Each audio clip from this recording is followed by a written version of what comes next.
Alright guys, so y'all might be wondering what cooking the perfect breakfast has to do with motorcycle repair, but trust me, this is an essential skill for any vintage bike rider, and I'll tell you why. Y'all let me know if this situation sounds familiar, okay? You got your vintage bike, you know, something's wrong with it, it's not running right. You're out in the garage, you're working on it, it's sweating and bleeding on it, cursing and everything, and you spend all night working on it, and then you come in, and what do you see? You see your cold dinner sitting on the dining room table, just sitting there, and you know, shit, my wife is pissed. You know, you go and the bedroom door is closed, you creep in there to see if she's still mad, and she's in bed, and she goes in the bed, you know, and she's mad, okay? So you know the best thing to do is just leave her, just sort of let her incubate for a little while. You go sleep on the couch, but you know you gotta ameliorate this situation before she wakes up, because then you're just gonna have hell to pay, alright? So what do you gotta do? You gotta cook her favorite breakfast. And today, I'm gonna teach y'all how to do that. Alright guys, one thing before we start, it really matters where you're coming from when you go ahead and make something like this, especially for your wife. If you come at it, you know, like all grumpy and pissed off, like, God damn that bitch, you know, always riding my ass, da da da da. No matter how good of a cook you are, your food's gonna taste like shit. You know, it just is. You know, the food is going to absorb all that negative energy, and it's going to taste like spite. You know, but if you come at it with love in your heart and you say, God, you know, that woman deserves better and want to make things right, you know, then you could fucking fry up a big old turd and it would taste good, you know, because it's going to absorb all of your love, all the love you have for that woman. It's going to absorb it all up, and it's going to taste delicious. So just keep that in mind.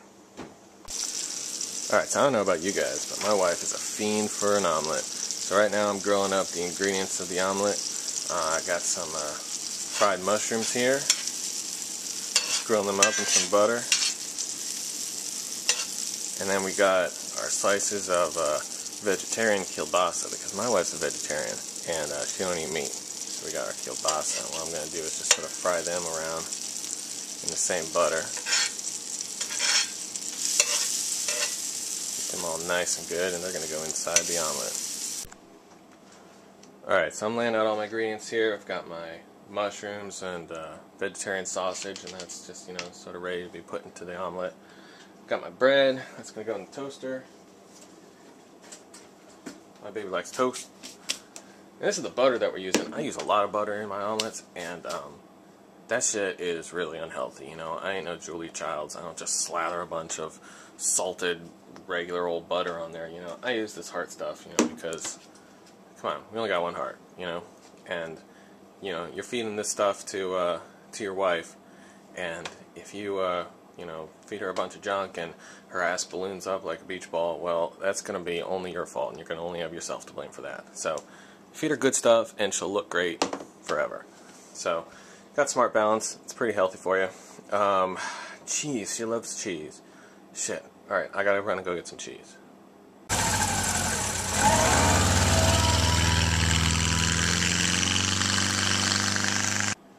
Okay, got my cheese, got me some crumbled feta, that's going to be awesome, got some slices of mozzarella, she loves mozzarella cheese.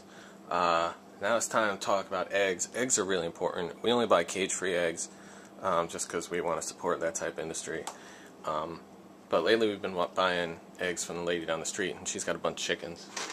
And I tell you, man, cage-free, free-roaming hens, they lay far more delicious eggs than factory chickens. They just do, you know. These eggs are delicious. So I get a... God damn it. I only got one egg. Alright. I gotta go get another egg. Hold on.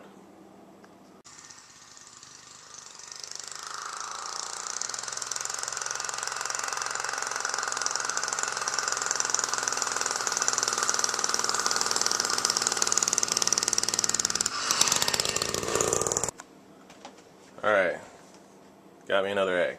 This is how we're going to prepare it. First off, if you guys even think about putting 3 eggs in an omelet, ew, you know, that's gross. Okay, that's way too many eggs. One of these has 75% of your daily cholesterol, and don't talk to me about good cholesterol, bad cholesterol. You don't need 300% of anything, okay? Plenty of cholesterol in here. So, 2 egg omelet, okay? Crack them.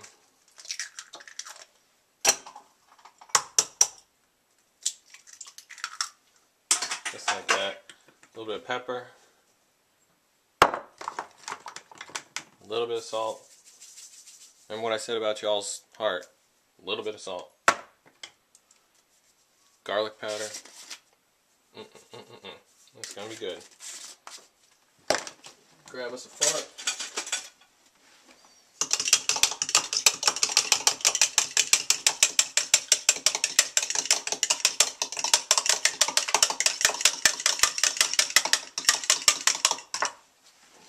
Mix it all up. Put your big old slab of butter in your cast iron frying pan and wait for it to melt down. Alright, we're ready to pour. One final mix. Pour in that omelet. Right away I put down the cheese because the cheese has to melt and that takes a little while. So put down some cheese. Mozzarella cheese takes the longest to melt. Just like that. You got my feta. Just like that.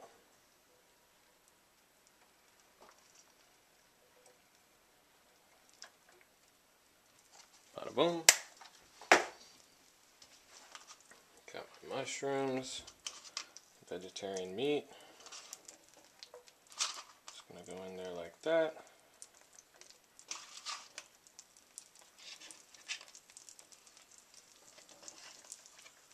And now I pop the toaster.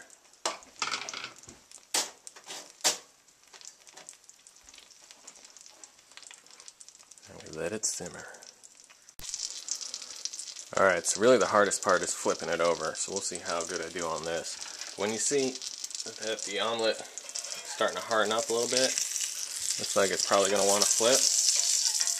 Go ahead and get your spatula underneath here. Go at one side and flip it over like that. Doesn't that look good? Yeah, that looks good. I wish I was mad at me and I would get to eat this. Alright, then you go at the other side. Flip it over just like that. Oop. Just like that. If it breaks a little bit or you got some oozing coming out, doesn't matter because the way that I'm going to give it to her, I'm going to give it this side down. So we're going to let it cook for maybe 30 more seconds or another minute or so. Then I'm going to flip it over. Alright, now we're going to flip it over. Get underneath there like there. Sometimes I use two spatulas. I get one underneath there.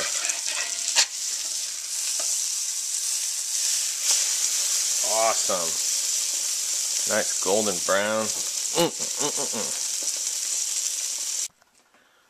Alright, so now it's warm, it's on the plate, and now is the time that I need to add my secret ingredient. And again, look around for my secret ingredient. Shit, I gotta go run and get more secret ingredient. Alright, cool, I got some more. This is black truffle infused oil, and if you didn't spend $34 on a bottle this size, you got it much cheaper, then you got imitation stuff. Imitation stuff sucks, and if you can't tell the difference between real truffle oil and imitation oil, if you can't tell the difference between good stuff and imitation stuff, get back on your Hyosung and get the fuck out of here, because this stuff is when it's really important to spend the money. So, got my truffle oil. What I'm going to do is the goal is to put maybe 5 to 8 drops on this omelet.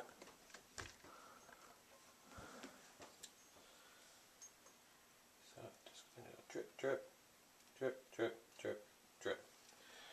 And oh my god, does that taste incredible. I can't even explain to you guys. Just smelling it is making me salivate. Alright, so you know my baby needs a side dish. We got toast and that looks good. And we got the omelet and that's good. We need side dish. What are we going to put on here? We're going to put some greasy old nasty hash browns or some cracklings or chitlins or pig snouts or whatever. Fuck no. You guys remember what I said about her big beach ball ass? No. We're going to give my baby some grapes. Because she loves grapes. And they're good for you. So, ew, that's a nasty one. Some grapes. Always wash your grapes.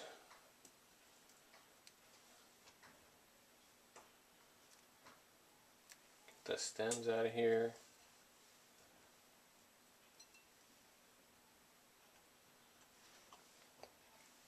Alrighty, perfect breakfast. We're good to go.